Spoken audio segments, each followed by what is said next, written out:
एक बार फिर भाग 33 राजशेखर वेड्स प्रिया।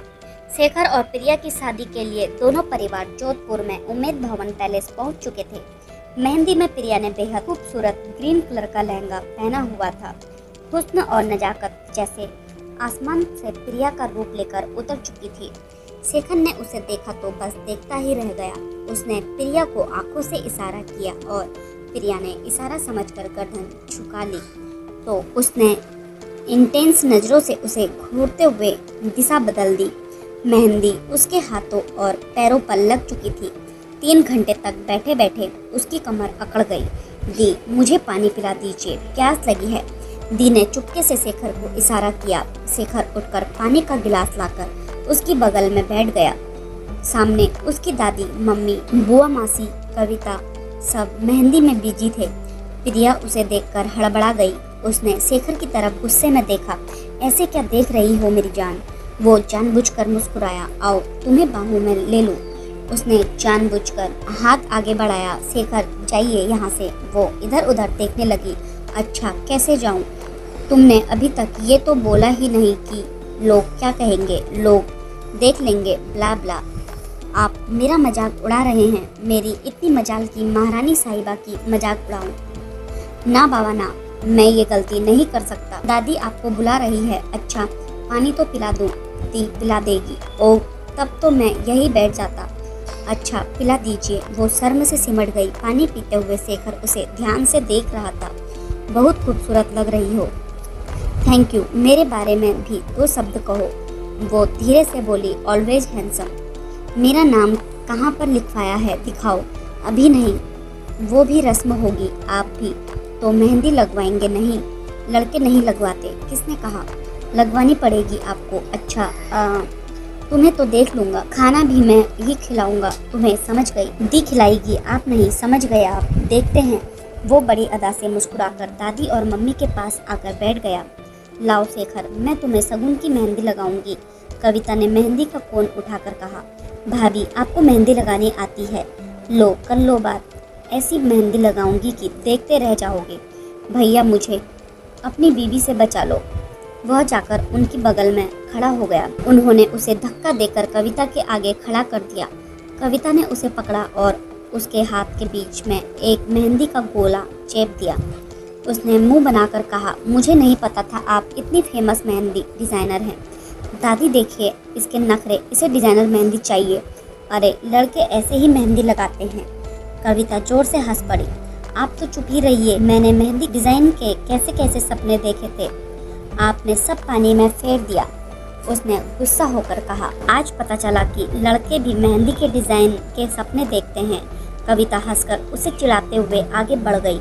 खाना लग चुका था। प्रिया ने दी को इशारे से बुलाया और कहा, दी, खाना मुझे आप लाएंगी प्लीज़। शेखर को तंग करने मत भेजिएगा। उन्हें तो हर समय मुझे परेशान करना होता है। तुम तो बेवकूफ़ हो। दी ने उसे डांटते हुए कहा। डेस्टिनेशन वेडिंग है, दोनों परिवार यहाँ पर हैं और शेखर अलग तुम्हें खाना खिलाना चाहेगा तो क्या मैं उसे मना कर दूँगी? दी, कभी कभी मुझे लगता है आप मेरी कुछ नहीं लगती।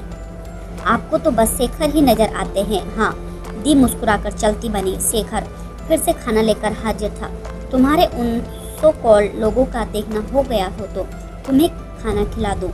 चलो मुंह खोलो। वैसे भी हर किसी की किस्मत में नहीं होता राजशेखर बादुआ के हाथ से खाना। शेखर ने उसे पहला निवाला खिलाते हुए कहा। हाँ, मैं भी ऐसा ही सोच रही हूँ। खुश हो? शेखर ने इधर उधर देखते हुए उसकी कमर पर हौले से छुआ। बस मुझे और नहीं खाना है। आप मुझे क्या कर रहा हूँ?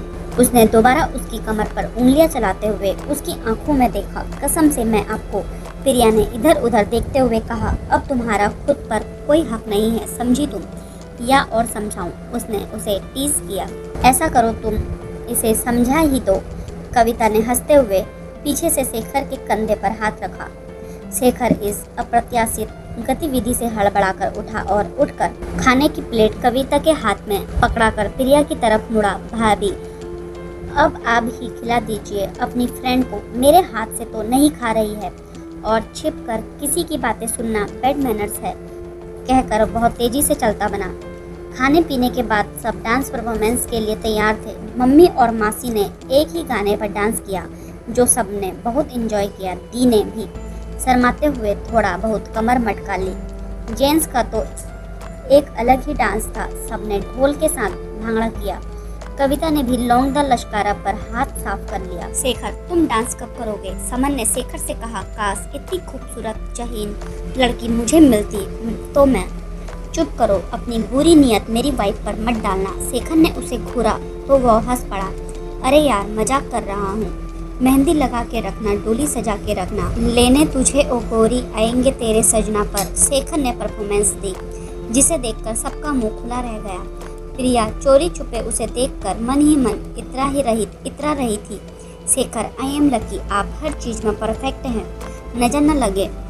उसने मन ही मन उसकी नज़र उतार ली। शेखर डांस परफॉर्मेंस के बाद प्रिया के पास आया और उसने सबके सामने अनाउंस कर दिया, अब मिसेस राजशेखर बादवा भी परफॉर्मेंस देगी।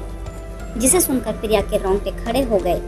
उसने शेखर को खा जाने वाली नज़रों से देखा। हाँ भाभी, अब आपकी बारी है। समन ने भी शेखर का साथ दिया।